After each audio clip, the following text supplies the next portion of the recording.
Hi it's Monday evening time almost பார்த்தீங்கன்னா 8 ஆக போகுது. நான் இப்போ தான் வீட்டுக்கு போயிட்டு இருக்கேன் ஆக்சுவலாக. இன்றைக்கி ஆஃபீஸில் வந்து ரொம்ப ஹெக்டிக்காக ஒர்க் இருந்தது. பிகாஸ் நிறைய பேர் வந்து லீவில் இருந்ததுனால கொஞ்சம் இன்றைக்கி ஃப்ரீ டைமே இல்லை.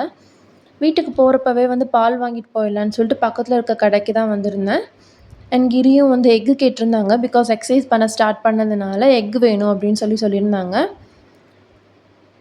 ஸோ எக்கு, பால் அண்ட் 2 லெமன் எக்ஸ்ட்ராவாக வாங்கிட்டு நான் அகைன் வீட்டுக்கு கிளம்பிட்டேன்.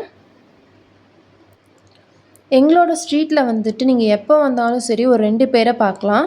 இவங்க தான் அந்த 2 பேர். எப்போவுமே நான் பார்த்தோன்னே ஏந்திச்சி வருவாங்க. இன்றைக்கி அவங்களும் டயர்டாக இருக்காங்க போல இருக்குது. இன்றைக்கி என்னை கண்டுக்கவே இல்லை. இவங்க வந்து எங்களோட ஸ்ட்ரீட்டோட ஒரு சேஃப்டி, செக்யூரிட்டி கார்டுனே சொல்லலாம். புதுசாக யாராவது வந்தால் உள்ளேயே விட மாட்டாங்க. ஃபைனலாக நான் வீட்டுக்கு ரீச் ஆகிட்டேன். ரொம்ப டயர்டாக இருக்குது. ஹஸ்பண்ட் நைட் ஷிஃப்ட் பண்ணுறதுனால கிளம்புறதுக்கு முன்னாடி லைட்டெல்லாம் ஆன் பண்ணிட்டு தான் கிளம்ப சொல்லுவேன். நெக்ஸ்ட் ஒரு குட்டி ஷார்ட்ஸில் பார்க்கலாம். பாய்.